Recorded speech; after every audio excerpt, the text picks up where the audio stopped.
Jumpa lagi, maaf saat aku tinggal sebelumnya, aku tinggal dan terburu-buru.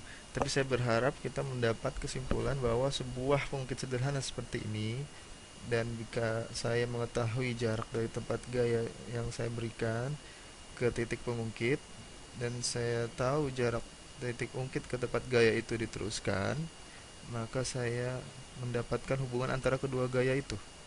Nah, gaya masuk. Nah, inilah yang saya berikan sebutannya, tidak hanya gaya saja. Gaya masuk dikali jarak dari gaya masuk ke titik ungkit adalah sama dengan gaya keluar dikali jarak dari jarak keluar ke titik ungkit. Nah, itu semua yang sudah terungkap pada video sebelumnya. Berdasar hukum kekekalan energi, bahwa usaha masuk harus sama dengan usaha keluar. Dan semua usaha tersebut adalah sebuah bentuk transfer energi. Jadi transfer energi masuk harus sama dengan energi keluar. Asumsi ini tidak ada gesekan dan energi yang hilang. Nah, apa manfaat yang mengetahui ini? Dengan ini kita dapat menyelesaikan banyak persoalan. Misalkan saya gambar di sini, saya punya beban 100 Newton di sini. Dan katakan saya tahu seberapapun kuatnya saya, bahwa gaya maksimum saya, nah saya gambar dengan sedikit berbeda. Saat saya ingin mengangkat 100 Newton, katakan saya tahu bahwa gaya maksimum yang bisa saya berikan ke bawah hanyalah 10 Newton saja. Jadi saya mau gaya saya digandakan hingga 10 kali untuk memperbesar gaya ini. Nah, mari kita cari tahu. Gaya masuk saya 10, dan saya ingin tahu jaraknya ke jarak. Kita sebut ini dengan jarak gaya masuk. Dan saya mau gaya keluarnya 100 Newton. Dan kita sebut ini jarak ke gaya keluar. Nah, saya punya titik ungkit di sini. Ini jarak gaya masuk, dan ini jarak gaya keluar. Warnanya dulu. Nah, inilah jarak gaya keluar dari sini ke sini. Nah, berapakah seharusnya rasio dari jarak gaya masuk dengan jarak gaya keluar? Jika bagi keduanya dengan 10, maka jarak gaya masuk harus 10 kali jarak gaya keluar. Anggap kita tahu bahwa jarak dari titik ungkit ke beban adalah 5 meter. Dan jarak dari tempat saya memberikan gaya ke titik ungkit haruslah 10 kali dari situ. Haruslah 50 meter. Jadi berapapun rasio panjang ini dan panjang ini haruslah 10. Nah, apa yang akan terjadi sekarang? Jika saya mendesain pesawat pengungkit ini, saya memberi gaya 10 Newton yang bukan gaya maksimum saya ke bawah, maka saya akan mengangkat objek 100 Newton. Tapi dengan mengorbankan apa? Pengorbanannya adalah saya harus mendorong ke bawah lebih jauh, kira-kira 10 kali lebih jauh daripada objek ini untuk naik ke atas. Dan seperti yang sudah kita tahu, bahwa usaha masuk harus sama dengan usaha keluar. Ini bukanlah sebuah alat yang ajaib. Dan jika kamu bisa menemukan alat seperti itu, maka kamu sudah harusnya jadi orang yang sangat kaya. Tapi sebuah alat tidak dapat menghasilkan usahanya sendiri. Artinya suatu alat tidak dapat menghasilkan energi dengan sendirinya. Harus ada sumber energi dari luar. Banyakkan alat kehilangan energi karena friksi dan lainnya. Dalam kasus ini, jika saya berikan gaya 10 Newton dikali jaraknya, berapapun besarnya usahanya, usaha tersebut tidak dapat merubah total usaha.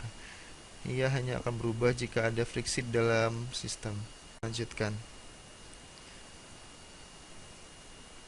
Dan kita masih akan menggunakan formula yang sama, dan akan kita coba berbagai tipe sistem yang lainnya.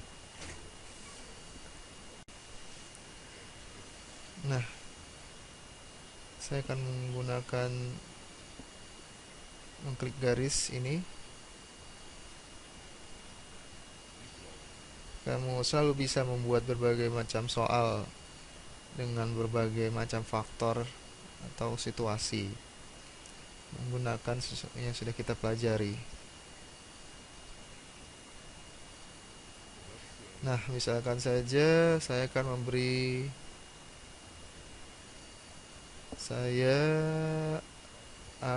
mendorong di sini. Saya ingin mendorong turun ke bawah di sini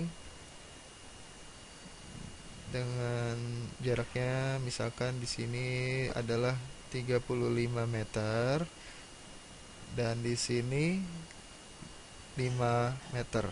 Dan besar gaya yang saya berikan adalah 7 Newton. Yang ingin saya ketahui berapa besar beban yang bisa saya angkat di sini. Nah, yang akan kita lakukan tinggal menggunakan formula yang sama.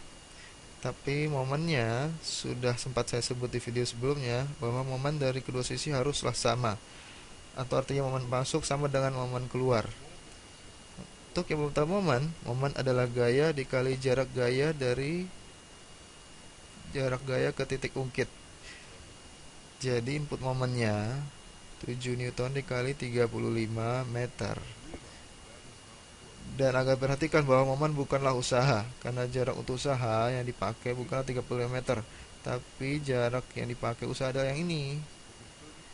Tapi 30 meter ini akan proporsional dengan jarak ini dibandingkan jarak yang dari sebelah sisi ini. Jadi 7 Newton dan 3 kali 35 meter adalah momen. Dan dia akan sama dengan momen dari sebelah sini, momen keluar, yaitu 5 meter dikali berapa gaya yang ingin saya cari tahu. Nah, kita bisa dapatkan besarnya gaya keluar dengan membagi keduanya dengan 5. Ini kita dapat 7 dikali 7. Itulah gaya keluarnya atau 49 Newton.